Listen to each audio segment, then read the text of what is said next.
नमस्कार दोस्तों। दोस्तों, आज जिस स्टॉक की मैं चर्चा करने वाला हूं वो स्टॉक आज 52 वीक हाई अपना टच कर रहा है। अब आप इसे कोइंसिडेंस ही कह लीजिए कि इस स्टॉक के ऊपर मैंने कल ही रात को आप कह सकते हैं एक रिकॉर्डिंग की थी, बट अब वापस उसे एडिट करके मैं आपके सामने आप कह सकते हैं इस जो स्टार्टिंग है जो मैं आपके सामने चर्चा कर रहा हूं उसे ऐड किया, क्योंकि ये स्टॉक मैं आपको बता दूं भले ही 52 वीक हाई टच किया है, लेकिन अगर आप पिछले साल इसी समय स्टॉक को लिए रहते तो आप मात्र 6-7% के आसपास की तेजी में रहते। बट जब इसने एक लो लगाया था वहां से आप देखेंगे तो ये जो स्टॉक है इसने अप्रॉक्सीमेटली 28-30 के आसपास परसेंट का रिटर्न अपने निवेशकों को दिया हुआ है। ये स्टॉक आज 1622 रुपए के आसपास टच किया, जो कि इसका 52 वीक हाई था। तो ऐसे में दोस्तों मैं आपको बता दूं, मैं हमेशा इस बात को कहता हूं कि कोई भी स्टॉक हो आप उसे बाय ऑन डिप्स की स्ट्रैटेजी में जरूर रखा कीजिए, ताकि जब वो निचले स्तरों से 52 वीक हाई लगाए तो भाई एक बात तो हमको पता है, ना बॉटम आपको पता होगा ना मुझे पता होगा, ठीक है। और अगर आपको बॉटम पता है तो ये अच्छी चीज़ भी नहीं है, क्योंकि फिर ये कुछ चीज़ें गड़बड़ की ओर निकल जाती हैं, ठीक है। बट हाँ, ना बॉटम आपको पता है ना बॉटम मुझे पता है, तो अच्छे स्टॉक्स को हमें एक्यूमुलेट करते रहना चाहिए, ठीक है। और देखिए कभी कभी ऐसा भी होता है कि कोई स्टॉक्स अच्छे होने के कारण वैल्यूएशन आपको थोड़ी एक्सपेंसिव लगती है और आप उसमें निवेश नहीं कर पाते और स्टॉक भाग जाता है। मैं आपको बता दूं ऐसा एक स्टॉक जो मुझे लगता है जो खरीद ही लेना चाहिए था, और वो स्टॉक है परसिस्टेंट सिस्टम। जी हाँ, ये वो स्टॉक है जो मैं आज भी रिग्रेट करता हूँ कि मैंने इसमें पोजीशन नहीं बनाई, ठीक है। आपका कोई ऐसा स्टॉक हो जो आप आज भी रिग्रेट करते हो कि भाई यार मुझे खरीद लेना चाहिए था, भले एक्सपेंसिव थोड़ी वैल्यूएशन थोड़ी सी एक्सपेंसिव थी, बट अगर मैं उसे एक्यूमुलेट कर लेता या खरीद लेता तो शायद एक काफ़ी अच्छे रिटर्न में आज बैठा रहता। तो मेरा तो स्टॉक आप कह सकते हैं परसेंट सिस्टम रहा है, जो फंडामेंटली और तमाम चीज़ों स्तरों पे बहुत शानदार था। But due to some issues, और आप कह सकते हैं कभी कभी आप कितना भी बातें कर लें, आप कभी ओवर पोजेसिव हो जाते हैं, जिसके कारण आप स्टॉक को नहीं खरीद पाते। बट ठीक है, उसकी बजाय मैंने आप कह सकते हैं अल्ट्रा कैप में निवेश करने की कोशिश किया। अल्ट्रा कैप में निवेशित हुआ मैं, तब जब मैं कहता हूँ दोस्तों तो इसमें मैं या मेरी फैमिली मेम्बर उनकी बातें कर रहता हूँ, तो परसिस्टेंट सिस्टम की बजाय उसमें निवेश करने का ज़्यादा सही मैंने समझा। और नो डाउट उसने भी बहुत अच्छे बहुत शानदार रिटर्न दिए हैं। आज जब मैं वीडियो रिकॉर्ड कर रहा हूँ 4% की और तेज़ी दिखा रहा है, ठीक है। तो अगर आप चाहते हैं अल्ट्रा कैप के ऊपर भी कुछ बनाया जाए वीडियो या उसके ऊपर चर्चा की जाए, ठीक है, तो आप कमेंट बॉक्स में बताइएगा, तो उसमें भी चर्चा करने की कोशिश करेंगे।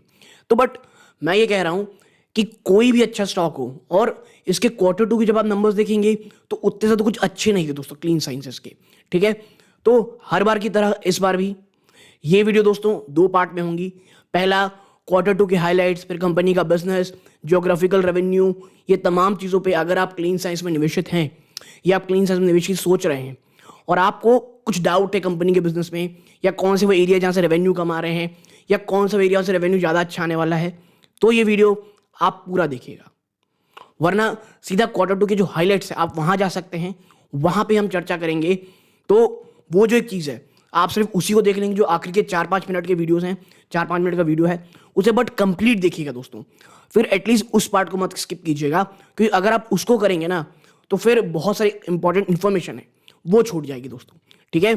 तो सेकंड पार्ट की तरफ चलते हैं। आप Q2 के हाइलाइट्स के साथ पूरा वीडियो देखेंगे तो आपके ज्ञान, मुझे लगता है कुछ ज्ञान में वृद्धि ही होगी, मुझे ऐसा लगता है। बट स्टिल आपके अगर कोई डाउट रहते हो वीडियो के अंत तक कमेंट बॉक्स में बताइएगा। अगर मुझे ऐसा लगेगा उसके रिप्लाई वहीं देना चाहिए तो वहीं देने की कोशिश करूंगा दोस्तों, ठीक है। सो क्लीन साइंस में दोस्तों अगर आप निवेशित हैं ये वीडियो आपके बहुत काम आएगी। बट ये पूरा का पूरा वीडियो सिर्फ एजुकेशन पर्पस के लिए दोस्तों। तमाम जो पब्लिक फोरम में जो भी इंफॉर्मेशन है उसको गैदर करके आपके सामने लाता हूं दोस्तों। मैं कोई भी कहीं से भी बाइंग और सेलिंग की रिकमेंडेशन नहीं रहती। प्लीज़ प्लीज़ इस बात को आप ध्यान में ज़रूर रखिएगा दोस्तों, ठीक है। तो अब विदाउट वेस्ट टाइम सीधा वीडियो के सेकंड पार्ट की तरफ चलते हैं। और अगर आप चैनल पहली बार आए बट दोस्तों सब्सक्राइब करके वीडियो को लाइक कीजिएगा। आप ऐसा करते हैं चैनल की ग्रोथ होती है, बहुत बहुत मोटिवेशन मिलता है दोस्तों। तो चलते हैं सेकंड पार्ट की तरफ। दोस्तों चलते हैं अब हाईलाइट्स की तरफ। देखिए सबसे पहले Q2 की हाईलाइट्स। अब आप देखिए यहाँ पे जो सबसे पहली लाइन है कि lower realisation impacted the revenue growth. देखिए रियलाइजेशन आप एक प्रकार से बहुत ही लेमन लैंग्वेज में कहूँ तो ये कह सकते हैं कि भाई जो ओवरऑल जो पूरा प्रोसेस है पेमेंट आने तक का, कि भैया आपको पेमेंट मिल गई है उस माल की, उस आने तक के पूरे कंप्लीट प्रोसेस को, यानी जो आपने माल पूरा बेचा है उसकी रियलाइजेशन होने तक वो अभी तक आपके पास आई नहीं है, तो वो चीज़ आप अकाउंट्स में तो चढ़ाएंगे नहीं। तो इस चीज़ में कमी आने के कारण आप देखेंगे तो रेवेन्यू ग्रोथ में कमी देखने को मिली, बट एबिटा जो मार्जिन थे उसमें इंप्रूवमेंट देखने को मिली। ठीक है, आप देखें यहाँ पे जो चर्चा कही जा रही है, हम इसको थोड़ा सा आप काटते हैं और थोड़ा सा ऊपर रखते हैं दोस्तों, तब चीज़ें थोड़ी सी ज़्यादा समझ में आएंगी। ठीक है, ये जो ग्रीन है यहाँ पे प्रॉफिट कॉस्ट परसेंट है दोस्तों, P&F कॉस्ट है, रॉ मटेरियल कॉस्ट है, और ये एबिटा परसेंट दोस्तों। ठीक है, तो सबसे पहली चीज़ आप देखेंगे तो कंपनी को ये क्वार्टर 3 22 और आप देखिए क्वार्टर 4 फाइनेंशियल 22, ठीक है, और ये क्वार्टर फर्स्ट ऑफ फाइनेंशियल 23। हमको क्वार्टर 2 ऑफ फाइनेंशियल 24 में इस बार के नंबर्स आए हैं, नंबर्स करोड़ में हैं।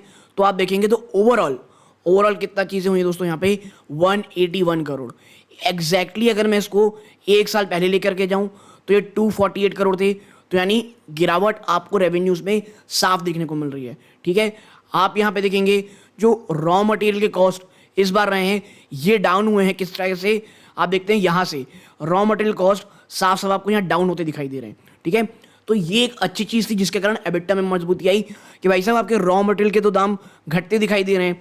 ठीक है, और जो एबिटा परसेंट है दोस्तों उसमें भी बढ़ोतरी हुई है। तो ओवरऑल आप देखेंगे कि कहा भी यही जा रहा है कि भैया भली रेवेन्यू में कमी आई है, बट जो एबिटा है, एबिटा आप कह सकते हैं मार्जिन में बढ़ोतरी हुई है। और रीज़न रॉ मटेरियल के जो प्राइसेस दोस्तों उसमें आप पाएंगे कि आपको बहुत कम गिरावट देखने को मिल रही है। नो डाउट ये कोई बहुत बड़ी गिरावट नहीं थी, बट हाँ गिरावट देखने को मिल रही थी। ठीक है, तो आगे बढ़ते हैं दोस्तों। अब यहां पर ही नीचे अगर आप देखेंगे छोटा सा लिखा हुआ है कंपनी का कैपेक्स और बिजनेस अपडेट देखेंगे। ठीक है, कंपनी लगभग 165 करोड़ रुपए का कैपेक्स दिया है दोस्तों फर्स्ट हाफ में, जिसमें एक 155 करोड़ का इन्वेस्टमेंट कंपनी ने एक अपनी सब्सिडरी में किया हुआ है। ठीक है, क्लीन फिनोकेम लिमिटेड दोस्तों construction work on track, commercialisation estimated quarter 4। Company का एक और जो पार्ट है दोस्तों क्लीन फिनोकेम लिमिटेड, इसमें जो कंस्ट्रक्शन वर्क है वो लगातार जारी है और जो उसका कमर्शियल वर्क है वो क्वार्टर 4 से आपको आते हुए दिखने लगेगा दोस्तों। तो एक और पॉजिटिव न्यूज़। ठीक है, अब आप देखिए Clean Science is now responsible care certified company, एक सर्टिफिकेशन मिला है कंपनी को, which is also a good news. ठीक है, recently perform bhoomi pujan at CFL construction new chemical plant for manufacturing of pharma and agro ingredient. Bhoomi pujan already एक चीज़ की हो चुकी है, तो कंपनी फ्यूचर को लेकर के कैपेक्स में भी लगातार निवेश कर रही है। और मैं इसीलिए कहता हूं दोस्तों जब इस प्रकार है, क्योंकि क्लीन साइंस में एक चीज़ तो क्लीन है, ठीक है, वो ये है दोस्तों कंपनी फंडामेंटली बहुत अच्छी है, फंडामेंटली अच्छी है, फ्यूचर को देख करके काम कर रही है, और इसके प्रोडक्ट्स भी कौन कौन से आपको थोड़ी देर में पता चलेंगे दोस्तों। तो ओवरऑल जो इस प्रकार के जर्क होते हैं ना कंपनी में, ये आप कह सकते हैं एक बड़ा कंसोलिडेशन को फेस चल रहा है, क्योंकि एक साल से तो कंपनी कहीं नहीं बहुत ज़्यादा गई है। बट भैया अगर आपके पास बहुत ज़्यादा एक कह सकते हैं अमाउंट है, बहुत पैसे हैं, तो इट्स ओके, आप खरीद सकते हैं। बट एज अ रिटेल निवेशक, आपके और मेरे जैसे रिटेल निवेशक एक अच्छी कंपनी में इसी प्रकार से एक्यूमुलेशन के थ्रू ही निवेश कर सकते हैं। ठीक है, ऐसा मुझे प्रतीत होता है। अब आगे बढ़ेंगे तो आप देखिए यहाँ मैं थोड़ा पॉज कर दूंगा। आप जो भी प्रॉफिट एंड लॉस है, जैसे सेल्स ऑफ प्रोडक्ट देखेंगे तो 178 करोड़ है, ईयर ऑन ईयर 27% का आपको यहाँ जंप देखने को मिल रहा है। ठीक है, आप रॉ मटेरियल एक्सपेंसेस देखेंगे तो इस बार 61.8 करोड़ रुपीस रहा है दोस्तों। ठीक है, 33% की गिरावट है दोस्तों। ठीक है, 33% की आपको यहाँ पे गिरावट देखने को मिल रही है। सेल्स में 27% गिरावट है, ये कॉमा में है, याद रखिएगा। ठीक है, और इसी प्रकार दोस्तों ये चीज़ें हैं जो रॉ मटेरियल परसेंटेज है, तो ये इस बार 34.7% रहा है, जो एक साल पहले 37.9% था। ठीक है, तो ये चीज़ें हैं, आप यहाँ देख सकते हैं पॉज करके। और अन्य चीज़ों में ये ओवरऑल आप देखेंगे तो फर्स्ट हाफ 24 है और ये फर्स्ट हाफ फाइनेंशियल 23 है। सेल्स ऑफ प्रोडक्ट में देखेंगे तो 363 करोड़ रहा है, जो एक क्वार्टर पहले 477 करोड़, 24% गिरावट है। 24% की सेल्स ऑफ प्रोडक्ट में गिरावट है दोस्तों। ठीक है, अब जब हम चीज़ों को और नीचे करके देखते हैं कि भाई चीज़ें किस प्रकार की रही हैं, पैट वेट का क्या हाल चाल है, तो आपको साफ देखने को मिलेगा कंपनी का प्रॉफिट आफ्टर टैक्स 51.9 करोड़ रहा है, जो एक साल पहले दोस्तों कितना था, क्वार्टर 23 में 68.3%, यानी 24% गिरावट है। परसेंटेज में भी आप देखेंगे तो गिरावट है। तो ओवरऑल आपको समझ में आ गया होगा एक चीज़ कि भैया धंधे में तो कमी आई थी, धंधा इस बार ओवरऑल वीक था और ये ही कारण था कि कंपनी को कहीं से भी सांस लेने की, आप जैसे स्टॉक को सांस लेने की फुर्सत नहीं थी, in the sense of rally दोस्तों। ठीक है, ये चीज़ें हो गई। ये और भी चीज़ें भैया कंपनी कह रही है, यहाँ पे एक चीज़ और है कि फर्स्ट 24 में डेट फ्री बैलेंस शीट है कंपनी की और कैश और प्लस 250 करोड़ का है। और ये चीज़ यार मुझे इन कंपनी सबसे ज़्यादा पसंद है। और मेरी जो प्राथमिकता होती है, भले ही कंपनी अगर थोड़ा गड़बड़ काम कर रही है, गड़बड़ में इन द सेंस दोस्तों, अगर कोई सेक्टर में गड़बड़ बोल दूँ फिर लोगों को लगेगा यार मैनेजमेंट की बात कर रहे हो क्या, नहीं। अगर कोई कंपनी एक टफ फेज के थ्रू गुजर रही है और पूरे सेक्टर में दबाव है, या कंपनी कुछ छोटे मोटे इश्यूज के कारण अगर कुछ एक गिरावट देखने को मिल रही है, जैसे डिक्सन टेक के साथ एक समय हुआ था, बट कंपनी कैश रेज बहुत अच्छी है, बैलेंस शीट बहुत अच्छी है, क्लीन बैलेंस शीट है, तो ये मुझे वो कंपनी ना पसंद आती है। ये वन ऑफ द रीज़न है to invest in a company. ठीक है, रीजंस बहुत सारे होते हैं बट ये आप कह सकते हैं एक वन ऑफ द रीजंस है। ठीक है, तो यहाँ पे कंपनी ये भी कह रही है कि 250 करोड़ का हमारे पास एक कैश सरप्लस है, विच इज़ ग्रेट। फ्यूचर बढ़ते हैं, अब बात कर लेते थोड़ा सा दोस्तों रेवेन्यू प्रोफाइल की, यानी कंपनी का रेवेन्यू कहाँ से और कैसे आया है। देखिए, रेवेन्यू मिक्स देखेंगे तो सबसे बड़ा जो पैसा आता है 67%, वो है परफॉर्मेंस केमिकल से। ठीक है, सबसे ज़्यादा पैसा परफॉर्मेंस केमिकल से, फिर फार्मा और एग्रो इंटरमीडिएट से 19%। ठीक है, और उसके बाद आप देखेंगे तो एफएमसीजी केमिकल से 14%। जी हाँ, एफएमसीजी केमिकल में भी कंपनी है। ठीक है, और आप देखेंगे तो एक साल पहले, ये इस साल पहला फर्स्ट हाफ गया है, ये उसकी खबर है। पिछले साल अगर आप देखेंगे ना तो पाएंगे ये पहले 68% परफॉर्मेंस केमिकल था जो घट के 67% हो गया है। फार्मा एग्रो से एक साल पहले ये 21% आता था जो इस बार घट करके 19% हो गया है। और जो एफएमसीजी केमिकल था वो 14% से 11% से बढ़ के 14%, यानी जो फार्मा एग्रो इंटरमीडिएट का बिजनेस था वो बढ़ करके एफएमसीजी केमिकल में चला गया है। ठीक है, अब बात करें भाई साहब रेवेन्यू मिक्स बाय ज्योग्राफी। ठीक है, ये तो हो गया कि कौन कौन कहाँ से माल से पैसे आते हैं। अब वो कौन सा ज्योग्राफिकल एरिया है जहाँ से कंपनी पैसे बना रही है। सबसे आप देखेंगे तो ज़्यादा भाई साहब इंडिया से 36% रेवेन्यू, उसके बाद चाइना 20%, उसके बाद यूरोप 19%, अमेरिकाज आप पाएंगे यहाँ पे कंपनी का, माफ कीजिएगा 15% है यूरोप और 19% है अमेरिका, और रेस्ट ऑफ द वर्ल्ड से आप देखेंगे तो 10% है। ठीक है, ये फर्स्ट हाफ। अब आप देखें तो कहाँ सबसे कम माल घटा है, जहाँ चाइना से 35% आया था। और ये एक बड़ा सरदर्द रहा है कि चाइना में जिस प्रकार का स्लो डाउन चल रहा है, चाइना में जिस प्रकार इकोनॉमिक ग्रोथ में प्रॉब्लम चल रही है, इसका असर साफ आपको देखने को मिलेगा। जहाँ एक साल पहले आपको 35% रेवेन्यू चाइना देता था, वो घट के मात्र 20% हो गया है।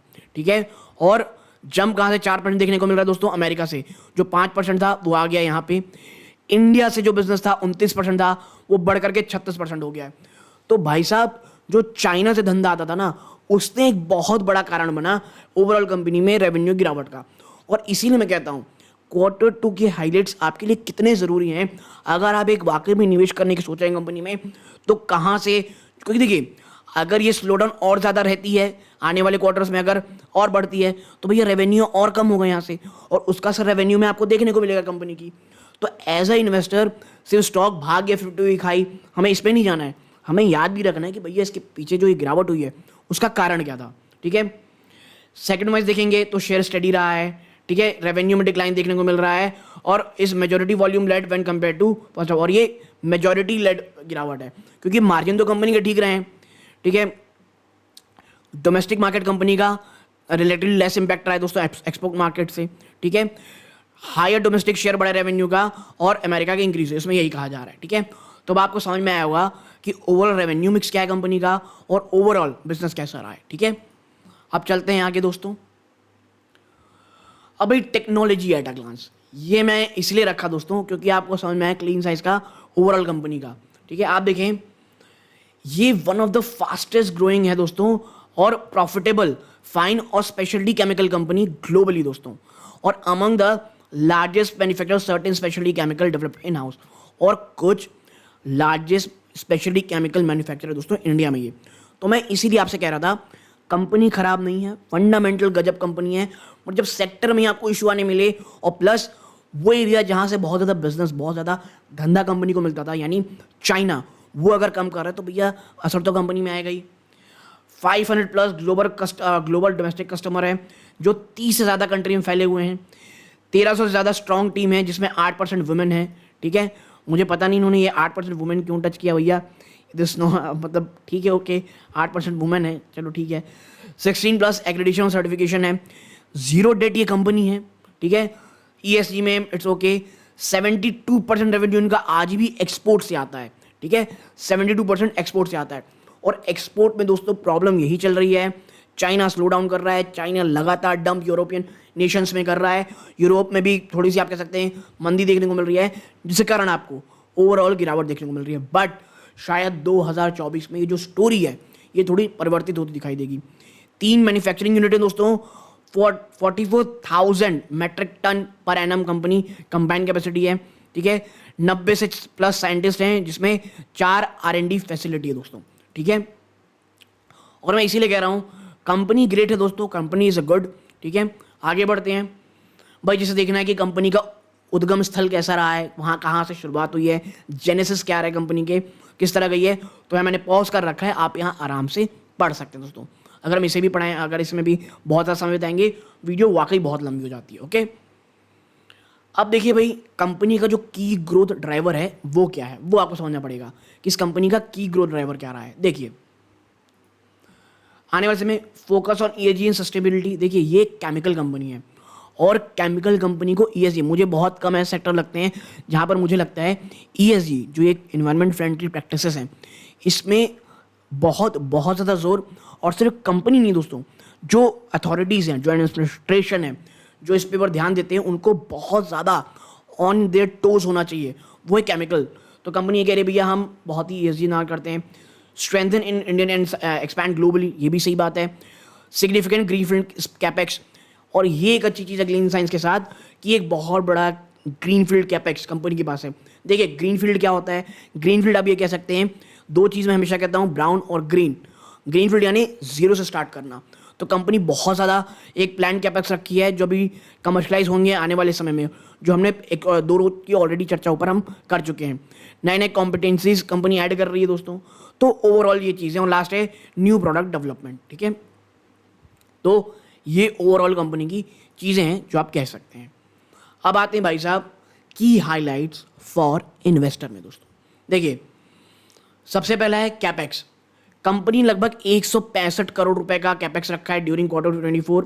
ठीक है, कुछ नई सब्सिडरीज में कंपनी ने किया, जो कैम्फाइन जो हमने ऊपर चर्चा की थी वो है, और ये लगभग कहा जा रहा है कि Q4 में ये अपने ट्रायल शुरू कर देगी दोस्तों। ठीक है, और जो टोटल कैपेक्स रखा गया है CFCL के लिए वो लगभग 300 करोड़ का किया गया है, और वो कर्ज लेके नहीं होगा दोस्तों। जो 300 करोड़ है कंपनी अपने इंटरनल एक्रूअल से ही कंप्लीट करेगी, विच इज फाइन। अब ये 250 करोड़ कैश ऑलरेडी कंपनी के पास है। अब बात कर लेते हैं कंपनी के नए प्रोडक्ट का। तो जैसा कि हमने ऑलरेडी एक बार ऊपर चर्चा की हुई है कि कुछ भूमि पूजन कंपनी ने रिसेंटली एक नए केमिकल प्लांट के लिए काम किए जो फार्मा और एग्रो इंटरमीडिएट्स के ऊपर काम करेगा। ठीक है, कंपनी एक्सपेक्ट कर रही है कि कुछ नए प्रोडक्ट कंट्रीब्यूट करेंगे दोस्तों फ्यूचर में कंपनी के रेवेन्यू के लिए। ठीक है, और जो डिमांड है दोस्तों for glycol is expected to recover in 2 and 3rd quarter. ये जो प्रोडक्ट है दोस्तों, इसकी डिमांड आने वाले 2 से 3 क्वार्टर में बढ़ती दिखाई दे रही है, और अगर ये होगी तो ये काफ़ी पॉजिटिव होगा क्लीन साइंस के लिए। ओके, अब थोड़ा आगे बढ़ते हैं।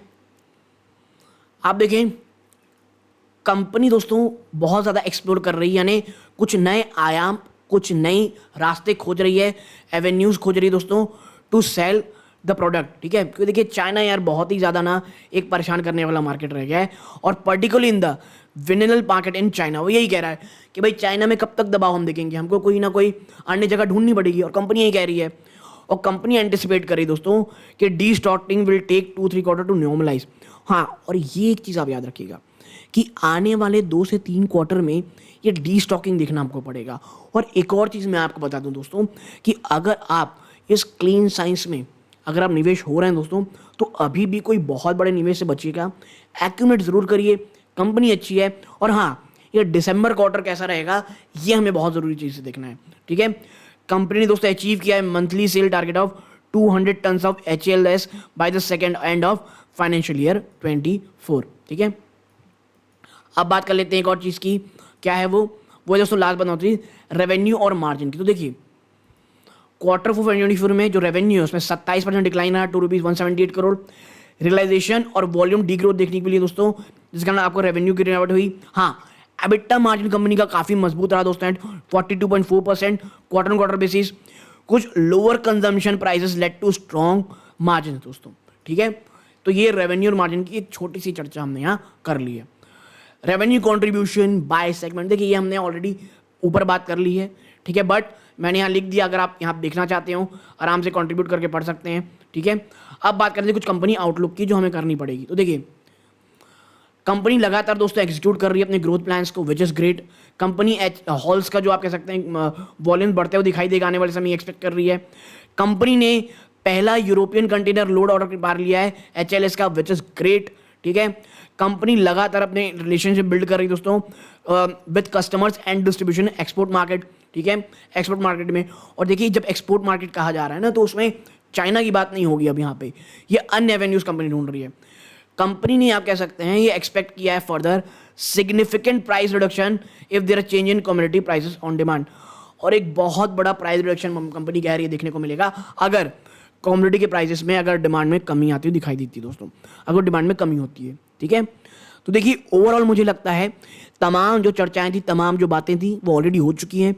क्लीन साइंसेस में अगर आप निवेशित थे तो मुझे लगता है बहुत सारे आपके सवाल के जवाब ऑलरेडी मिल चुके होंगे। अगर मिल गए हों तो इट्स गुड, नहीं कमेंट बॉक्स में बताइएगा।